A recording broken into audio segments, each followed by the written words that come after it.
For coming today, especially those making the long flight from California. I know there's a few of you out there. Thanks for putting the lovely California flag next to the podium as well. I'll be brief, but I want to be true to this one. I want to not be tepid on this issue. I don't have prepared remarks, but I do think it's important that we recognize that evil does exist. And if you ask me to put a pin on the globe on where the epicenter of evil is, it's the Iranian regime that is suppressing its people right now. I don't think we can be tepid about this. I think when we are neither hot nor cold against evil, evil prevails. And this is the time that we need to be passionate and unabashedly against this regime to support the Iranian people who seek the great unifying forces of liberties and freedoms that we enjoy here as Americans. So that's thing one. I sit on the Appropriations Committee, on the Defense Subcommittee, so I get all of the information. I sit on the Intelligence Committee as well here. I'm blessed to be on these very important committees, but I am too at the epicenter of the information flow and an awareness to what is going on around the planet. And so I don't take these things lightly. I don't underestimate the evil that does exist. And it's very clear to me that we as a body, as a House of Representatives, as well as the Senate, or the executive branch in our country, need to be 100% aligned on what we need to do here and what is good and what is wrong, and in this case, what is true evil in the form of the IRG. I am shocked by how many people have been ambiguous about the condemnation of a terrorist organization. The largest state-sponsored terrorist organization on this planet should not require anyone to be soft or have any doubts about how to react to that. I have personally flown combat missions in the Gulf.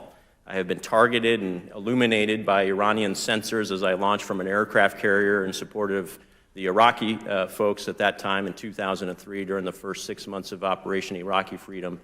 I understand the area, the close proximity of all the nations there and just how fragile peace is in the Middle East. And if we want anything right now, it should be stability in the Middle East, and the biggest destabilizing force right now in the Middle East is Iran. The Iran regime, I should say, not the people. So I applaud what the people are trying to do there. They are doing and fighting the good fight just like we did back in the late 18th century in pursuit of this beautiful experiment that we call the United States. I'll end by saying there's 8 things that I think we as a body need to focus on. One, it's maximum pressure on the Iranian regime.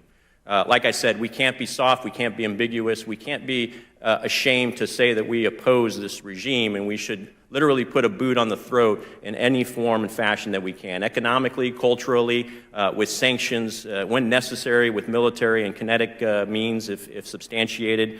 We need to make sure that the IRG remains a terrorist, deemed and labeled as such as a terrorist organization. They are that, so we should not have any qualms or issues with designating them as such. I have been fighting the fight to stop this $6 billion deal that has been pushed by this administration and others.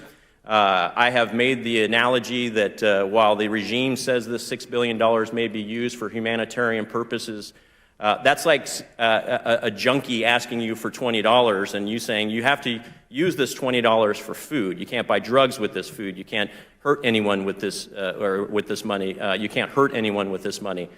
The junkie is going to say he's going to buy food. He's going to promise you that. He's going to make you feel good about it. And as soon as you give him that money, he will go buy drugs, and he will do something to hurt either himself or the people around him with that money. This is the same thing. Iran may say they're going to buy humanitarian goods and inventory with this $6 billion, but even if we allow that to be liquidated, it's freeing up cash for them to spend on either their nuclear ambitions or funding organizations like Hamas. We need to make sure that there is no joint comprehensive POA moving forward, no Iran nuclear deal. We need to do everything we can to make sure that they're not developing nuclear weapons. The joint comprehensive plan of action was none of those words. It wasn't joint, it wasn't comprehensive, and it wasn't a true plan of action. It was an enabler for the nascent nuclear program that we see now going parabolic. We need to do everything to stop that. We need to stop buying oil from them. We need to stop funding them. And we need to be publicly supporting the freedom fighters who are trying to do the right thing and establish a nation there. That leads me to the last 2 things, which is we as members of Congress need to stand up and not be ashamed to support this effort, to be very vocal about that support, do everything we can legislatively.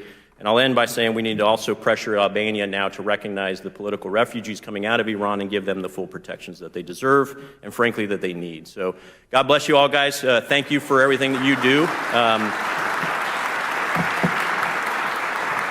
There's a lot going on in the world right now. We have a blizzard of crises around the planet right now, but for me, this is, like I said, the epicenter of evil in the form of this regime and the IRG. So you've got my commitment. We'll do everything we can, and we'll shape minds and folks here on the legislative body. Thank you.